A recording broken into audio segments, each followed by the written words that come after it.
Hey everybody, it's 9 o'clock and 9 o'clock is with me, Father Warner. We are in Thursday of the 5th week of Easter. Our gospel is taken from John chapter 15, verse 9 to 11. In case you'd also like to watch or read a teaching on Acts chapter 15, verse 7 to 21, just go to the description box of this video and click on either of the links. Now, I've entitled today's teaching, Expanded, Explained, Elucidated. So John chapter 15, verse 9 to 11. As the Father has loved me, so I have loved you. Abide in my love.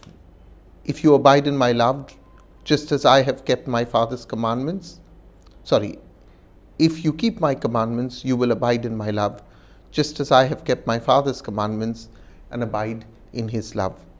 I have said these things to you so that my joy may be in you and that your joy may be complete. Now, my dear friends, this unit is best read as one composite, John chapter 15, verses 9 all the way down to 17. But the lectionary has broken it up into two, as if to say this is the heart of this discourse introduced by Jesus in John chapter 13, verse 34, but now explained and expanded and elucidated. So if you look at verse 34 of chapter 13, Jesus has already introduced this theme, a new commandment I give unto you, love one another. Now he will expand, explain, elucidate. Today, and before we get to the text, verse 12 of tomorrow, where he will once again say, this is my commandment that you love one another.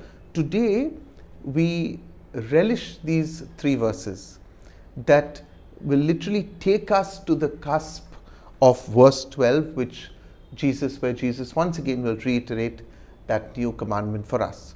Now, if you remember, in yesterday's text, John chapter 15, verse 4, Jesus invited us to abide in him as he desires to abide in us, so that we may produce not just a fruit, but that we may produce much fruit.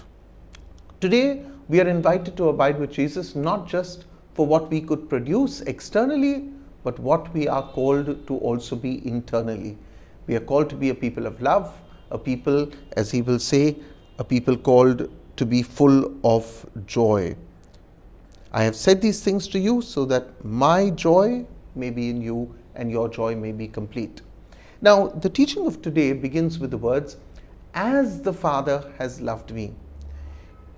The words just as or as, in Greek it's kathos, these words appear about 31 times in this Gospel of John within the context of a relationship with the Father. So just as the Father loves, so does the Son love, and so must we love. You can see the progression of it. Now, the word love itself is scattered 4 times in these 3 verses. The word love is scattered countless times in the Bible. It is with love that Jesus embraces the cross. You know, there is no Christianity without love, and a Christian who does not opt to love simply professes empty words. Now, the measure of Jesus' love is not some half-hearted love.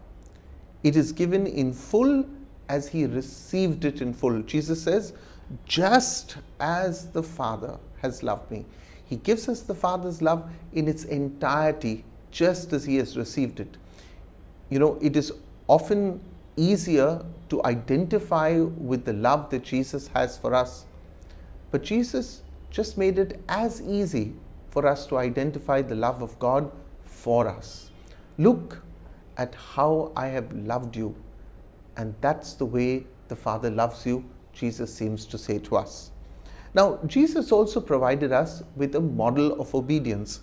He has come to do the will of the one who has sent him. We see this again and again in chapter 4, verse 34, in chapter 6, verse 38, in chapter 8, verse 29.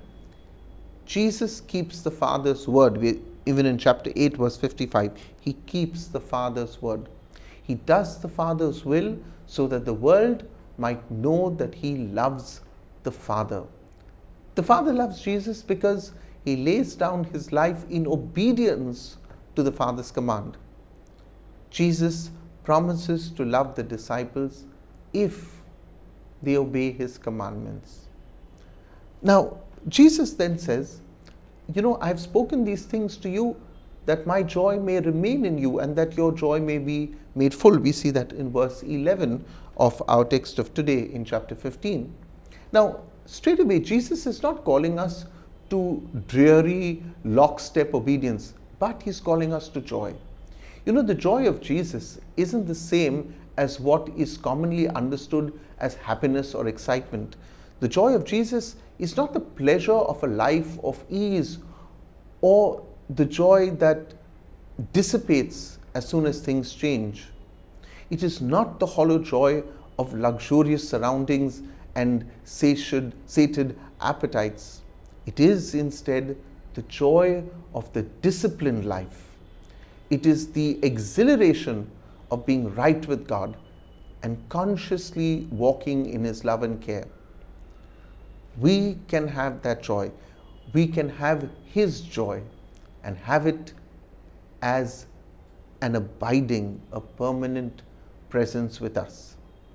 Yet, my dear friends, when the disciple fails to abide in the love of Jesus and thereby fails to keep his commandments, that disciple will not experience the fullness of joy Jesus promised to those who do abide in his love and in his obedience. Christianity does come with clauses. God bless you for joining me today in this teaching. I do hope you like this video. As I always say, please subscribe to this channel if you haven't done it, and share this video with your friends. Also leave your comments at the end of all of this. Thank you. I know there are some who so regularly, Dorothy being one, who Avril is another, so regularly leaving their comments behind. Claudette, Nariman also. These are comments I read. What I'm looking for is your inputs, your thoughts. What do you feel when you read this text? What's your reflection? And sometimes perhaps allow me to borrow from your reflections when I teach next. So thank you for joining me. To all of you who've been writing in, offering in your little widow's mite towards the children's home, I'm truly grateful. The numbers are up on the screen. You can contact me. Every day we get about 1 or 2 people who write in saying we would like to help with the girls' home. So thank you for reaching out. I do appreciate your kindness. I must admit that the other day I had a lady who came in all the way from Vasai, a very elderly lady. She's come in before. I can't remember her name, but she came in with a small envelope with a few hundred rupees, and she said, I don't have much, but this is for the girls' home. I treasure that kindness. That was truly for me the widow's mite. God bless you all. I'll see you again tomorrow at 9 o'clock. Remember, 9 o'clock is with Father Warner.